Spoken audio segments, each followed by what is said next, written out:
暗红色的雾气如同活物般蠕动着，吞噬了城市的天际线。林岩站在顶层公寓的防弹玻璃后，手里咖啡的热气是这片昏红世界里唯一显得温暖的东西。他眼神平静地看向下方死寂的街道，这座价值100亿的末日堡垒是他用过去的一切换来的赌注。半年前的那条绝密情报让他成了这个世界唯一的先知。8点整，第一声惨叫划破寂静，监控屏幕上，一个西装男子僵硬地扑倒路人。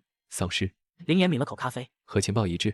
9点，红雾弥漫城市，堡垒内灯光柔和亮起，空气过滤系统发出轻微的嗡鸣，这与窗外逐渐弥漫的血腥味形成了残酷的对比。10点20分，轻微的敲门声响起，是邻居苏晴，脸色苍白，嘴唇干裂。有人吗？她的声音透过门传来，虚弱不堪。我是护士，懂急救，求你给我点水。林岩的手指在语音警告按钮上停顿了一下。护士，医疗技能，这是末世最稀缺的资源之一，但也可能是致命的陷阱。他走到门边，打开一个隐蔽的传递槽，放入一瓶水、几块压缩饼干和一板退烧药。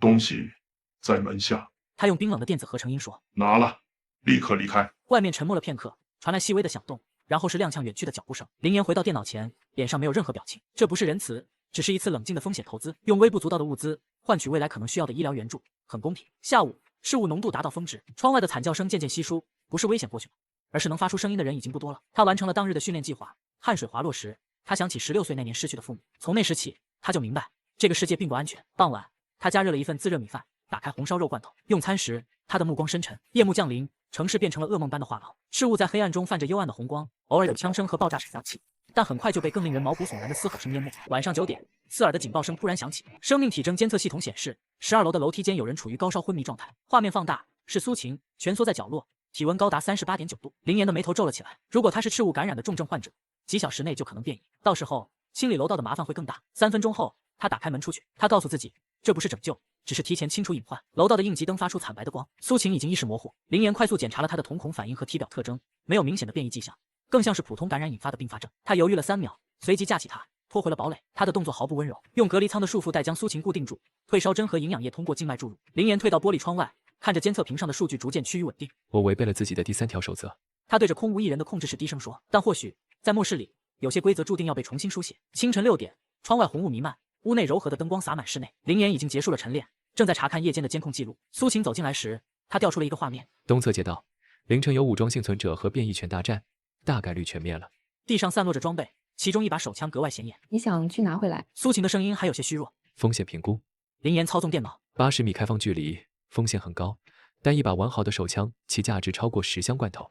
走之前，如果有意外，他忍不住开口：严格执行应急预案。林岩打断他，声音没有任何起伏：优先保证堡垒绝对安全，不要试图救援。楼道里死寂的可怕，应急灯的绿光下，一具开始腐烂的尸体靠在墙边，手里还紧紧抓着一个脏兮兮的玩偶。林岩移开目光，快速离开。红雾消散了一些，街道如同地狱的绘卷，废弃的车辆横七竖八，地上的血迹早已干涸。他借助掩体快速移动，短短80米，用了5分钟才接近。地上的手枪弹匣是满的，15发子弹。旁边的战术背包里还有军用口粮和急救包。一张士兵证上写着赵磊，32岁。就在他准备撤离时，微弱的呻吟声从旁边的车底传来。林岩瞬间举弩瞄准车底，那个名叫赵磊的男人竟然还活着，左腿血肉模糊，但眼神清醒锐利，直接看向林岩的方向。你能救我？赵磊的语气不是祈求，而是陈述。我用我所有的战斗技能和这条命交换。林岩沉默了3秒，弩箭依旧指着对方说：4条规矩：第一，完全服从；第二，接受隔离审查；第三，所有武器由我统一保管；第四，任何威胁团队的行为会立刻被清除。成交。赵磊回答的没有一丝犹豫。回程的路变得艰难，林岩不得不驾着赵磊，速度慢了下来。2只丧尸被动静吸引，蹒跚靠近。林岩的弩箭冷静的2次点射，精准的没入他们的眼眶。赵磊注意到他动作的熟练和果决，低声道：你不是军人，但我很清楚该怎么活下去。林岩驾着他回到了大楼。堡垒内，苏晴已经做好了医疗准备，清创、缝合、输血。2个小时后，赵磊的情况稳定下来。他是什么人？苏晴在处理染血的纱布时间。赵磊，退伍特种兵，如果他能恢复，会是重要的战斗力。林岩清洗着双手。一个团队需要更多样的技能。团队。苏晴注意到了这个词。对，团队。林岩看向隔离间的方向。一个人的生存天花板太低，但前提是必须有明确的规则和纪律。赵磊醒过来后，林岩将一份堡垒生存守则和团队成员职责协议递到他面前。赵磊快速浏览了一遍，点了点头。很合理，我同意。接下来的几天，堡垒的节奏发生了变化。林岩负责整体的安防和决策，苏晴负责医疗和后勤，卧床的赵磊则开始传授战斗技巧和野外生存知识。握枪时，虎口位置再往上1半厘米会更稳定。野外水源永远要假设已被污染，煮沸是最低要求。遭遇丧尸群，利用地形周旋，绝不能硬拼。1周后，赵磊已经可以拄着拐杖下床。当他看到堡垒完整的规模和储备时，这个硬汉沉默了很久。这已经不只是生存了，他最终说道：这是文明的火种。林岩调出物资清单的全息投影。以3人消耗计算，食物足够支撑16年，但药品能源、弹药是消耗品，总有一天我们必须外出寻找资源。等我恢复，可以带队探索，赵磊立刻说。但需要系统的训练和更详细的应急预案。第一次团队会议在晚餐时召开，三人共同制定了值班表、决策机制，甚至草拟了一份简单的团队规章。最后一条，林岩看着另外两人，重大危机时刻，为确保效率，我有最终决定权，有意义吗？赵磊思考了片刻，提出建议。我建议增加一条制衡机制，如果另外2人同时反对，则最终决定暂缓执行，需要重新评估风险。同意。林岩点头。一个在末世中求生的微型团队正式成立。深夜，林岩独自站在观景台前，多了2个人，意味着多了责任和潜在的风险，但也似乎多了一丝微弱的希望。苏晴走过来，递给他一杯热水。睡不着。我在规划第一次外出探索。林岩指向电子地图上的一个点。康源大药房距离1.2公里，计划通过地下排水系统前往，目标是补充医疗物资。什么时候出发？明天清晨。就在这时，远方亮起一道刺眼的闪光，紧接着是一阵密集的枪响。那是什么？苏晴紧张地问。其他幸存者，而且看起来并不友好。林岩眯起眼睛。资源的争夺已经白热化了，我们这座堡垒迟早会引起他们的注意。他关闭了监控屏幕。去休息吧，从明天开始，我们必须准备好迎接真正的风暴了。林岩离开后，苏晴忽然明白了，林岩建造这座堡垒不仅仅是为了逃避，更是为了在末世中拥有一个能够反击的基地。而他与赵磊的加入，或许正是他计划中的一步。末世第12天，三人团队将迎来首次真正的考验。红雾暂时消去，清晨5点的堡垒训练区，林岩最后一次检查每个人的装备。赵磊身上的伤和腿还没完全恢复，但已能正常行走。苏晴背着急救包，手里紧握着林岩给他的电击棍。经过赵磊1周的基础训练，他已经掌握了必要的防身技巧。最后确认一遍流程。林岩调出下水道系统的全息地图。入口在街对面的竣井盖，直线距离30米。进入后，沿东部主管道前进600米，从药房后巷的出口上行，全程保持无线电静默，用手势沟通。赵磊补充道，语气带着职业军人的干脆。我打头阵，林岩断后，苏晴在中间。遇到变异生物，优先选择躲避，必要时使用声波驱赶器。记住，我们的目标是物资，不是战斗。苏晴深吸一口气，检查着自己的急救包。止血带、抗生素、解毒剂都准备好了，万一有人受伤，我能进行紧急处理。6点整，三人悄然离开堡垒。街道上晨雾弥漫，能见度不足20米。林岩打了个手势，三人迅速而安静地穿过空旷的马路。赵磊用工具熟练地撬开沉重的竣井盖时，一只丧尸出现。苏晴下意识地握紧了电击棍，但林岩已经抬手，弩箭破空的声音微不可闻，精准地没入了那只丧尸的眼眶。干净利落。赵磊压低声音说。三人进入下水道，腐臭的气味扑面而来。戴着防护帽的赵磊突然举起拳头，打出手势。前方有动静。阴影中，3只眼睛赤红的变异老鼠猛窜出来。赵磊抬起改装弩，连续3次点射，箭无虚发。林岩注意到，即使腿伤未愈，赵磊的手法依然精准得可怕。继续前进。赵磊用手势示意。600米的路程，他们谨慎地走了近半小时。苏晴逐渐适应了黑暗的环境，甚至指出了几处可以作为标记的地形特征。前面就是出口。林岩查看了手腕上的定位器。上去后，药房就在后巷左侧，大约20米。赵磊率先爬上铁梯查看。三人回到地面后，背靠着墙壁，观察着后巷的情况。雾已经散去，康源大药房的卷帘门半开着，里面一片漆黑，玻璃橱窗碎裂，货架倒塌，显然已经被洗劫过，但仍能看到一些药品散落在地。药房内部一片狼藉，但许多专业的医疗器械和药品反而散落一地。苏晴的眼睛亮了起来。看，输液器、手术包、专用的抗生素，这些他们都没拿。快速分拣装包。林岩下令，同时打开了随身的大背包。突然，街道上传来了杂乱的脚步声和说话声。三人立刻隐蔽到货架后，透过缝隙往外看。他们衣着混杂，手持棍棒和砍刀，为首的是个穿着皱巴巴衣服的肥胖男人，眼神凶狠。周凯。林岩低声说，调出了记忆中的资料。本地一个名声狼藉的房地产商。老大，这破药房我们上次搜过了，没啥值钱的。一个小弟抱怨道。周凯踢开一个空纸箱，骂骂咧咧。再去后院看看，上次好像漏了个小仓库。脚步声径直走来，林岩瞬间评估局势，对方5人，有武器，但看起来缺乏组织和训练。己方有弩箭优势，但苏晴战斗力弱，赵磊腿伤未完全恢复，风险过高。他果断指向下水道入口。撤退。三人屏住呼吸，缓慢移动。然而，苏晴不小心碰倒了一个空玻璃瓶，哐当一声脆响，在死寂的药店里格外刺耳。谁在那儿？周凯的厉喝声立刻传来。跑！林岩低吼一声，三人立刻冲向窨井口。赵磊负责殿后，转身拿着剑恐吓，逼退了冲在最前面的2个追兵。赵磊闷哼一声，肩头传来一阵刺痛。赵磊，苏晴惊呼：“快下去！”赵磊咬牙催促，跟着也跳下了下水道。你的伤……苏晴焦急的要查看赵磊的肩膀。先离开这里。林岩打断他，语气急促：“他们很可能从别的入口下来。”几人沿着原路快速返回。赵磊的左肩有鲜血渗出，但他的步伐依旧稳健。10分钟后，他们回到了堡垒的隐蔽入口。林岩迅速启动了3道安全锁。当最后一道7米门在身后关闭时，苏晴才靠着墙壁，瘫坐在地上，大口喘着气。他们看到我们了。林岩面色凝重。周凯那种人不会放过任何线索，他一定会查下水道系统，会想办法找到我们的位置。赵磊脱下外套，露出肩部的伤口，斧刃划开了一道不深但颇长的口子。苏晴，麻烦帮我处理一下。苏晴立刻进入工作状态，帮赵磊包扎。现在怎么办？包扎好后，苏晴背上背包。林岩调出了堡垒的完整防御方案，全面加强警戒等级，在所有可能的入口外围布置陷阱，同时，我们需要加快赵磊的恢复训练，并尽快提升我们整体的战斗力。他看向两人，语气沉重。这次遭遇不是意外，末世里最危险的往往不是那些变异的怪物，而是其他的幸存者。赵磊表示同意。周凯那伙人已经形成了掠夺团伙，他们今天没得手，绝不会善罢甘休。我们需要主动获取情报，了解他们的规模、据点、行动规律。我去侦查。林岩说，我有小型无人机，可以进行远程侦查。太危险了，如果被发现。苏晴说，所以需要周密的计划。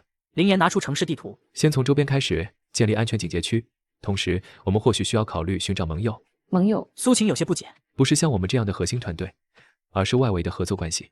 林岩解释，其他小型的幸存者群体可以交换情报、物资，甚至在必要时进行协同防御，但筛选必须极其谨慎。赵磊思考后说，我可以制定一套侦查和防御反击的训练计划，给我2周时间，我能让苏晴具备基础自保能力，我的伤也能基本恢复。那就2周。林岩定下了时间。2周后，我们主动出击，摸清周边所有势力的分布。首次外出虽然成功带回了急需的医疗物资，但也暴露了行踪，招惹了一个潜在的强大敌人。苏晴突然轻声问，我们真的能完全信任彼此吗？林岩和赵磊对视了一眼。信任需要时间来证明。林岩平静地回答，但现在我们是命运共同体，堡垒在，大家都能活下去。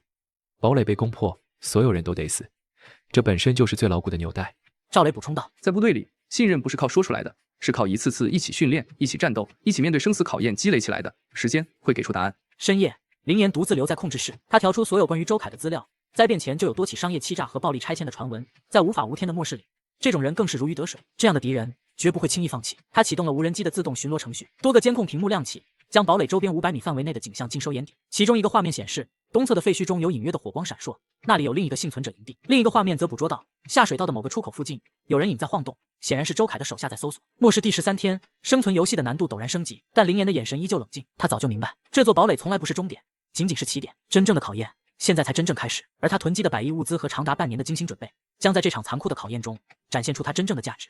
一段时间后，无人机传回的画面上，周凯的手下正在下水道出口附近设立一个简易的观察点，目的明确。而东区废墟的那个幸存者营地，篝火的数量比昨晚增加了3处。他们在扩张。赵磊伤好后，换上了更方便的衣服。周凯的猎鹰帮看来规模不小。苏晴整理着刚带回的药品，忧心忡忡。我们需要更强的防御手段。声波驱赶器对变异生物有效，但对有准备的人类需要改装。一个清脆的女声从通讯器里传来，是陈月。林岩昨天联络上的机械师住在3公里外的废弃工厂区，把设计图发我，我能把驱赶器改成可调节频段，对人类听觉系统造成强烈干扰。林岩将图纸传输过去。你需要什么？电机、声波发生器、蓄电池。我这里有工具，但材料不够。陈月回复很快。另外，我有个提议，我们可以用报废汽车的安全气囊改装成触发式陷阱。深夜，周凯亲自带着30多人，分成3组逼近堡垒。第一组扛着自制的破门锤，第2组带着梯子，第3组准备投掷燃烧品。放他们到20米内。林岩在控制室冷静下令。赵磊在狙击位，弩箭换上了爆炸箭头。陈月操控着3台装载烟幕弹的遥控车，隐藏在废墟中。盾牌组进入20米范围时，林岩按下按钮，堡垒外围的声波驱赶器同时启动，爆炸让前排敌人人仰马翻。赵磊的爆炸箭适时命中，炸药轰然炸裂。遥控车出动，陈月操作手柄，3台小车从侧翼冲出，在敌后释放浓密烟幕。猎鹰帮阵脚大乱。超市仓库内，那台缴获的无线电再次响起，一个严肃的男声循环播放：这里是北区官方避难所，军方已建立安全区，提供庇护与物资，请幸存者前往。赵磊凑近监听，眉头紧锁。信号太清晰稳定了，像录音。正规军在混乱初期很难如此有序。林岩检查着设备，频率和加密模式确实是军用级别，设备是真的，但更可能是陷阱，用救援信号吸引幸存者，再抢夺他们的剩余物资。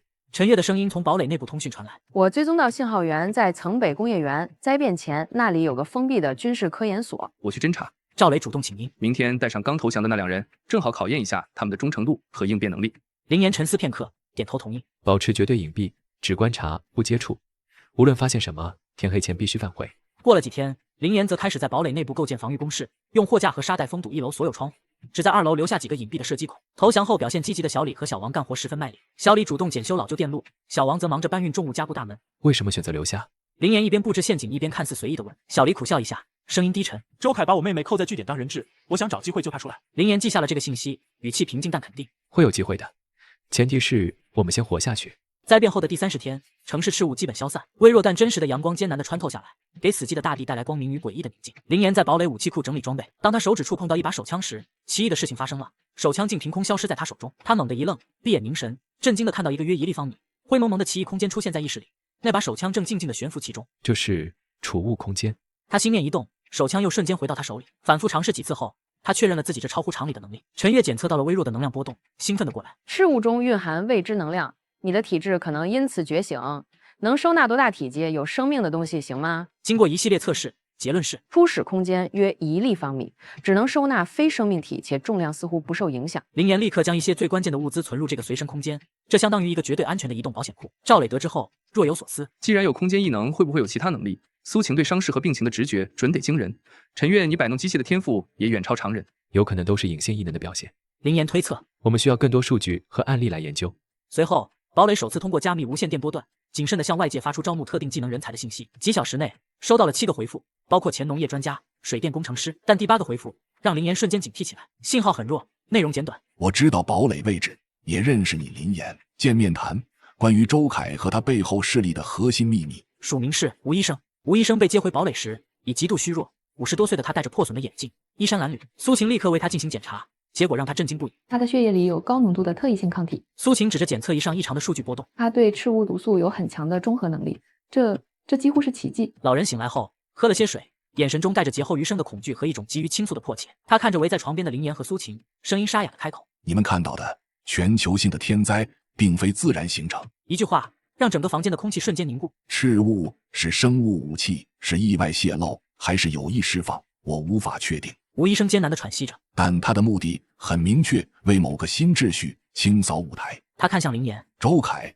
不只是地头蛇，他们是某些势力的外围打手，负责制造混乱，清除潜在威胁。最后他的目光落在林岩身上，带着一丝复杂的探究意味。而你，年轻人，你身上出现的异常，或许才是他们真正在寻找或忌惮的。林岩心中巨震，自己觉醒空间异能后，体内那股微弱的热流似乎随着这句话隐隐躁动起来。他一直以为自己在对抗一场灾难，却没想到从一开始他就可能身处一个巨大阴谋的漩涡中心。夜色如墨，暴雨倾盆，林岩小队蛰伏在废弃工厂边缘，电子地图上标注出城北研究所的方位。通风管道是唯一入口。赵磊快速抹去电脑键盘上的雨水，直径只有40厘米，内部可能有防御机制。陈月检查着吸附手套，声波干扰器能瘫痪监控15秒，但一旦触发警报，你们会被困死在里面。林岩将步枪收起，只留一把匕首。我体型最瘦，适合潜入。你们在外围策应。苏晴突然按住他的手臂。吴医生说过，研究所里有活体实验的痕迹，如果遇到别犹豫。暴雨砸在铁皮屋顶上发出轰鸣，恰好掩盖了他们破开通风口的声响。当林岩的身影消失在管道深处时，一道闪电划破天际，照亮了研究所外墙上的诡异抓痕。通风管道尽头，林岩看到泛着蓝光的实验室，陨石样本在防护罩内缓缓旋转，但下方站着持枪的周凯。等你很久了。周凯举枪瞄准通风口。吴医生是我故意放走的鱼饵。林岩瞳孔收缩，匕首在掌心沁出冷汗。你背后是谁？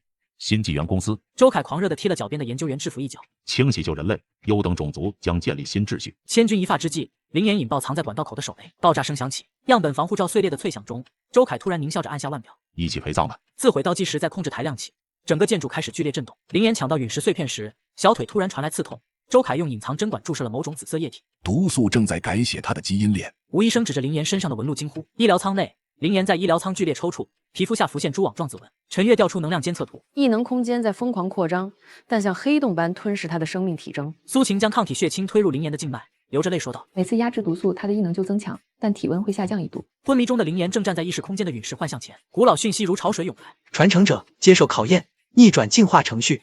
当体温降至27度时，他突然睁眼抓住苏晴手腕，瞳孔闪过数据流。北极还有3处陨石，7天后同步激活。全球幸存者的无线电频道同时收到诡异广播。进化程序最终阶段启动，倒计时3、2、1。赵磊砸碎通讯器。所谓进化是要杀死所有非异能者。苏晴指着北极方向啜泣。我感应到那里有巨大的能量共鸣，像另一个意识在苏醒。林岩挣扎着爬向控制台，他在地图上画出红线。通过白令海峡的冰原能抢在陨石激活前。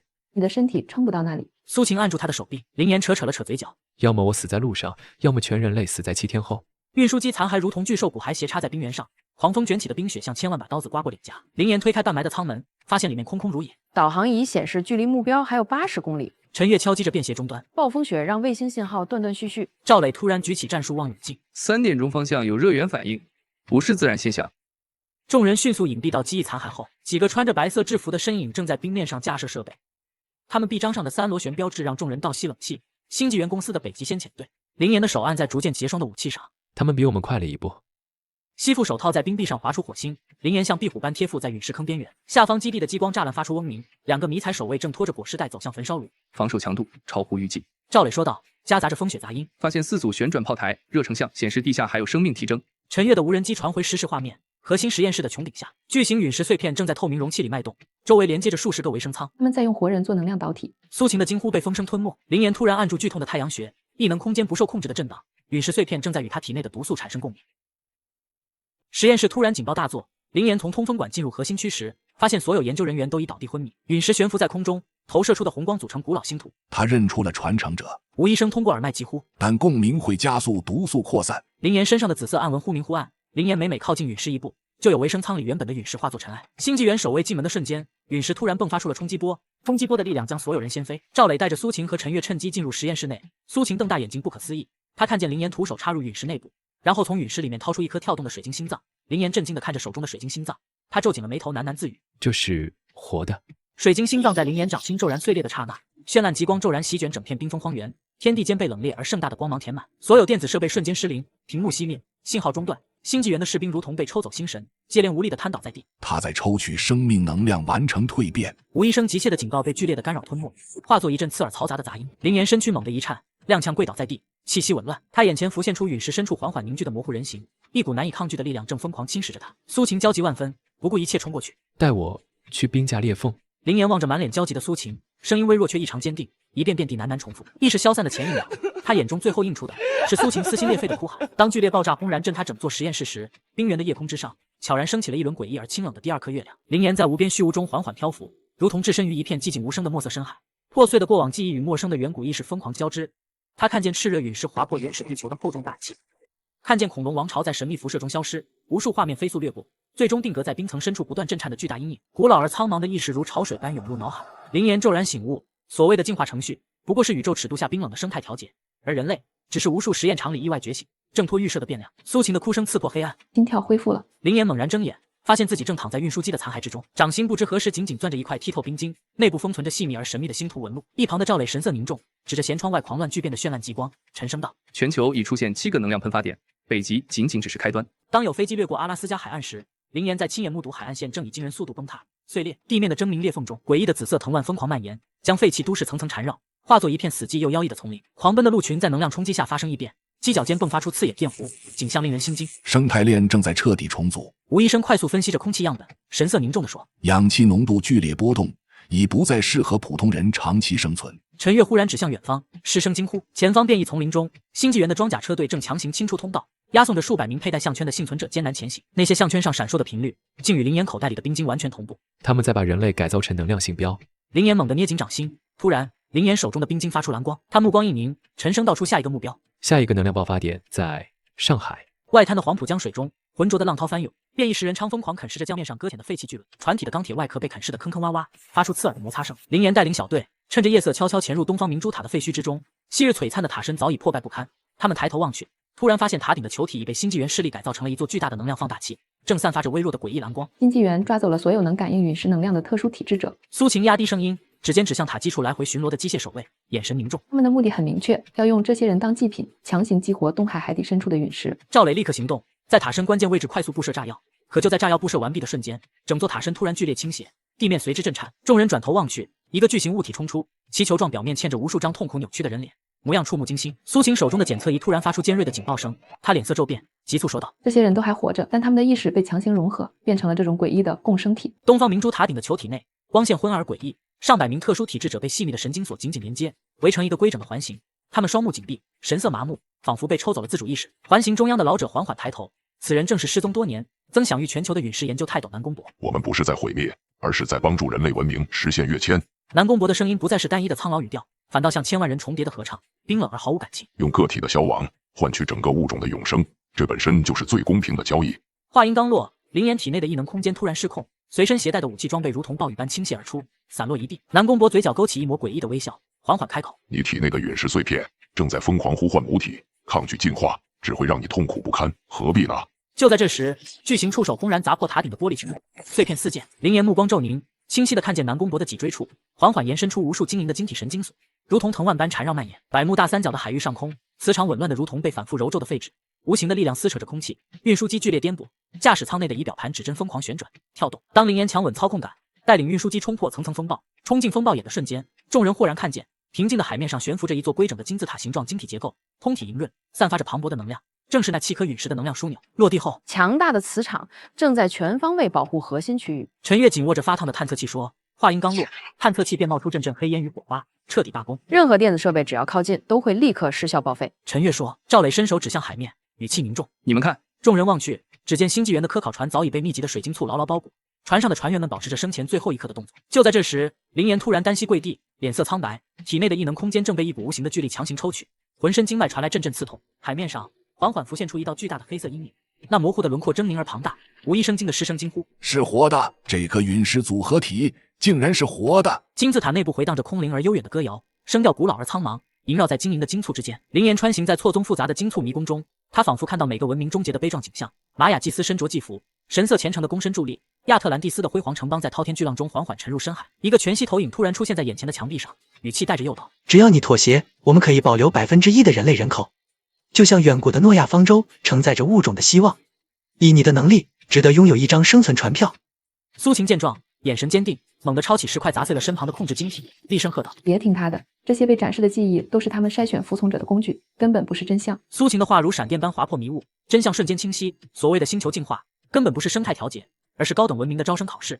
而星纪元势力不过是妄图走捷径、作弊闯关的考生。林岩深吸一口气，走出晶体迷宫，缓缓伸手触摸主控晶体。指尖触碰的刹那，晶体发出耀眼光芒，与林岩产生强烈共鸣。它已然成为开启终极秘密的活钥匙。当林岩毅然拒绝方舟计划的刹那，整座晶体金字塔骤然展开，化作一座横跨天际的巨型星门。城市倒悬在平流层之中，天地颠倒，秩序崩解。林岩惊恐地发现，这里的重力早已失去方向，一切都在朝着未知的形态一变。苏晴紧闭双眼，双膝跪地，感应地底深处汹涌翻腾的古老能量，声音带着一丝颤抖。有一个远比陨石更古老的意识刚刚苏醒，他说：“我们才是这颗星球的病毒。”而最令人不安的一幕正在发生，倒悬的楼顶塔尖不断滴落金色粘液，落在异变者身上。原本狂暴的身躯渐渐平静，恢复神智，可他们的瞳孔却彻底变成了冰冷的复眼结构，沦为另一种全新的存在。夜晚的星门之上，一道人影缓缓浮现，光芒威严而冰冷。星门下，外星法官身着制式长袍，神情肃穆，他用毫无感情的语调宣读判决：人类文明因携带自私基因，破坏星球生态平衡，被判死刑。就在众人陷入绝望之际，吴医生发现了惊人真相。这场所谓的审判不过是一套自动化程序，影像中的法官早已失去生命，灵魂变成一尊冰冷的晶体雕像。这个筛选文明的系统，在其主人消亡亿万年后，仍在机械刻板地执行着古老的指令。我们可以篡改判决。陈月在控制台前快速敲击按键，尝试接入系统，可屏幕上随即弹出警示。他神色一沉说道：篡改需要付出代价，必须有人永远留在系统里，充当维持运行的活体电池。混乱中，南宫博眼中闪过狠厉，想要偷袭林岩。苏晴毫不犹豫地挡在林岩身前，南宫博的攻击击中了他。温热的血溅在虚拟的判决书上，原本规整的文字瞬间扭曲，系统屏幕骤然出现密密麻麻的乱码，审判程序陷入停滞。倒悬的城市开始剧烈摇晃、崩塌，碎裂的建筑残骸天地间一片混乱。林岩心如刀绞，紧紧抱着苏晴在坠落的碎石中奋力穿行。当林岩拼尽全力冲进星门的控制中心，眼前的景象让他震惊。维持星门运转的，竟是用全人类的意识编织而成的，闪烁着微光的神经网络。想要救苏晴，必须找到意识替代品。赵磊目光锐利，指着角落里被铁链囚禁的南宫博，语气坚定地说：用他的意识替换苏晴被系统抽取的意识，或许还有希望。就在林岩准备行动的关键时刻，南宫博突然爆发出惊人的力量，挣脱了束缚。科学家站在控制台前大笑：我等这一天太久了，终于要成为新的造物主。可他的意识刚接入系统，就被星门深处一股更古老、更强大的力量瞬间吞噬。星门深处传来一道悠远而冰冷的叹息，回荡在整个控制中心。又一个妄图掌控一切、争当造物主的愚者，终究逃不过毁灭的命运。地球磁场剧烈紊乱，开始疯狂翻转，天地间电闪雷鸣，狂风呼啸。原本矗立天际的星门如同破碎的琉璃镜子般，层层坍塌消散。林岩望着怀中气息微弱的苏晴，眼中满是不舍与决绝。他在最后时刻，将自己的异能空间与苏晴的生命体征紧紧绑定，将她放入救生舱，按下弹射按钮。这是审判程序留下的唯一一条生路，承载着他所有的希望。救生舱划破天际的瞬间，林岩的意识缓缓融入地球核心。他清晰地看见，炙热的地幔之中，包裹着一座上古文明遗留的休眠方舟，通体莹润，散发着古老而磅礴的能量。直到此刻，他才明白，所谓的陨石雨，从来都不是灾难，只是方舟定期启动，清除星球上有害物种的消毒程序。一道悠远而厚重的远古意识在他脑海中响起，发出温柔而坚定的邀请：留下来，成为地球的守护者吧。顿了顿，意识补充道：而代价是永远孤独地守着这颗星球，再也无法与所爱相见。5年后，新生代人类在进化后的土地建立城邦，赵磊成为军事统帅，陈月已能利用晶体能源，但所有人都守着同一个秘密：城中央的晶石柱里封存着林岩的意识。当外星舰队突然降临，带来的却是苏晴。外星医生怀中抱着婴儿，婴儿眼睛与灵岩觉醒异能时一样闪烁着数据流。我们在柯伊伯带发现他。外星医生说道。孩子出生就带着地球坐标。金石柱突然迸发强光，空中回荡着灵岩的话语。那不是我的孩子，是陨石文明的幼体。婴儿的啼哭划破死寂，从襁褓中蹒跚学步，渐渐长成眉眼清亮的少年。少年指尖轻颤，缓缓触碰那座通体莹润、散发着柔和微光的金石柱。触碰的刹那，全球各地的植物仿佛被唤醒，休眠的花苞瞬间绽放，漫山遍野的繁花随风摇曳，连荒芜的戈壁都缀上了细碎的生机。少年抬眸，眼底映着金石柱的光，用温和嗓音轻声道：“我们不是毁灭者，是宇宙园丁。”长久以来的谜团终于揭开，高等文明在宇宙的每一颗宜居星球都播种了智慧生命。少年望着金石柱，嘴角扬起一抹释然的微笑，轻声说道：“你通过了考验，现在接替我成为新的园丁吧。”话音落下，少年的身影化作金色的碎片消失。苏晴伫立在原地，耳畔清晰传来灵岩最后的传讯，语气里满是温柔与期许：“来世，我们做一对普通夫妻，在没有末日、没有纷争的地方安稳相伴。”10年后的春天，新生森林枝繁叶茂，暖风裹挟着花香。赵磊和陈月在这里举行了简单而温馨的婚礼。宾客坐在椅子上，掌声轻起。当两人执手交换戒指的瞬间，林间所有盛放的花朵忽然齐齐转向金石柱的方向，花瓣舒展，似在致意。那是林岩用尽最后残留的能量，为他和苏晴补办的一场无声的量子婚礼。遥远的星际传来回应，外星文明送来贺礼，将林岩与苏晴的意识永久上传至星际网络。在那里，时间可以无限拉长，爱意永不消散。苏晴望着金石柱的微光，笑着流泪，声音轻柔却坚定：“乐夏，我们真能一起活到世界尽头了。”在场众人皆沉浸在温情里，唯有吴医生目光敏锐，他注意到森林里新生的昆虫，其复眼结构竟与当年丧尸变异时完全相同。他轻声叹息，生态循环已然重启，只是这一次，人类不再是破坏者，而是守护这片家园的园丁。100年弹指而过，曾经濒临毁灭的地球，早已蜕变成宇宙中文明的生态圣地，草木葱茏，星河环绕。每当流星拖着璀璨尾迹划过天际，懵懂的孩子们便会围坐在一起，聆听初代守护者的传说。这是一个曾用100亿物资抵御末日危机，最终却以纯粹的爱救赎整个世界的年轻人。在浩瀚的银河网络深处，灵岩与苏晴静静伫立，温柔地注视着新文明的蓬勃成长。他们脚下，一条闪烁着微光的星光之路缓缓延伸，直通向遥远而未知的宇宙尽头。该去下一个需要守护的星球了。灵岩轻轻牵起苏晴的手，两人的身影渐渐化作细碎星辰，消散在星河中。而在地球的晨曦里，新的文明守护者正缓缓醒来，延续着守护的使命。